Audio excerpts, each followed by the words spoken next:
Modeste Batiloukwebo, bonjour.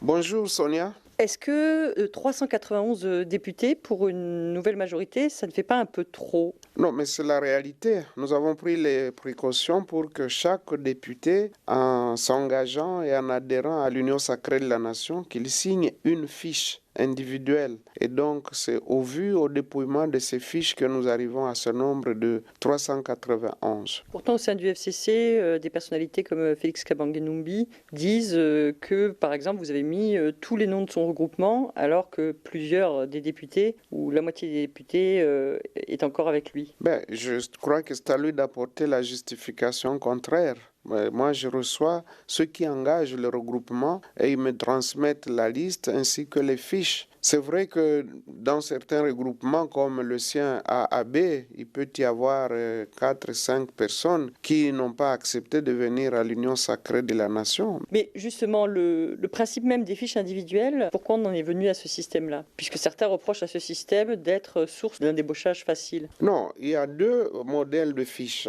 Comme vous voyez, nous avons une fiche d'adhésion pour le parti et le regroupement. Cette fiche-là, elle est signée par le responsable qui est mandaté quant à ce. Et la fiche individuelle de consentement de chaque député. Il y a d'un côté ceux qui viennent dans le cadre de leur regroupement, mais à cela s'ajoutent quelques individualités. Donc, les individualités qui viennent, nous ne pouvons pas les refuser, elles signent des fiches. Que représente le FCC ou les transfuges du FCC et l'opposition dans cette union sacrée?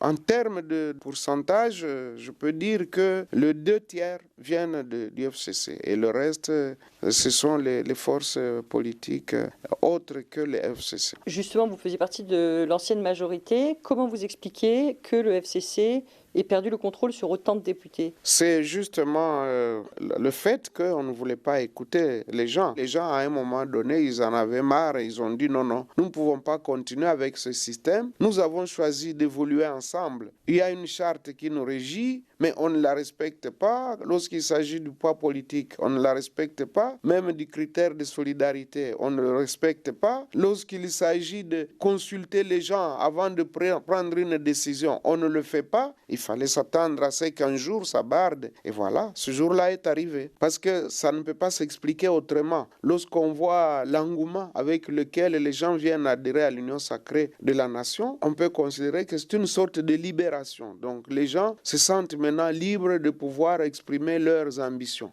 Tout comme nous respectons ceux qui ont choisi de rester au FCC. Et donc c'est aussi leur liberté. Qui est responsable? Est-ce que c'est Némi Moulania, qui était le coordonnateur du FCC, ou est-ce que c'est Joseph Kabila lui-même? Je crois que moi, il ne me revient pas de répondre à cette question. Vous dites il y a une adhésion, ça correspond à une envie, mais du côté du FCC, on dit notamment que c'est aussi le fait de la corruption. Qu'est-ce que vous répondez à ce type d'accusation? Ça, ce sont des prétextes. Qui peut apporter la moindre preuve qu'un député a reçu $1 pour pouvoir voter pour la motion? Pourtant, c'était un vote très, très significatif, un vote de 367 pour la motion sur 377 participants et dans une assemblée de 500. Vous comprenez que c'est vraiment un carton rouge. On ne peut pas dire que c'est pour de l'argent que toutes ces grandes personnalités sont en train de s'engager dans l'union sacrée de la nation. Si ce n'est pas dans un intérêt d'argent ou de poste que cette union sacrée s'est formée, à votre avis, au vu du nombre de regroupements et au vu des équilibres politiques? Je crois que le chef de l'État l'a dit lorsqu'il a reçu les chefs des regroupements, il voudrait qu'on réduise sensiblement la taille du gouvernement. Donc on ne peut plus s'attendre à ce qu'on ait un gouvernement de 65 membres comme c'est le cas aujourd'hui. Et même quand on forme un gouvernement éléphantesque, cela n'exclut pas qu'il y ait toujours des mécontentements. Donc une trentaine de ministres. Une trentaine et quelques vice-ministres, en tout cas aux alentours de 45. Donc si vous êtes Premier ministre demain, on n'aura pas un gouvernement qui dépassera les 45 membres. Bon, je ne le suis pas pour aujourd'hui, donc je ne peux pas répondre à cette question, mais ça c'est un souhait et je l'ai entendu aussi de la bouche de plusieurs acteurs. Ils estiment que le train de vie des institutions doit vraiment être totalement réduit. Ce n'est pas seulement au gouvernement, mais aussi dans toutes les institutions politiques. Comment vous pouvez espérer une gestion différente avec, en gros, la même majorité, enfin une grande partie de la même majorité? Tout est possible, parce que si l'impulsion vient de la tête, les choses peuvent changer et elles changeront. Modeste Batilou-Kouebo, merci.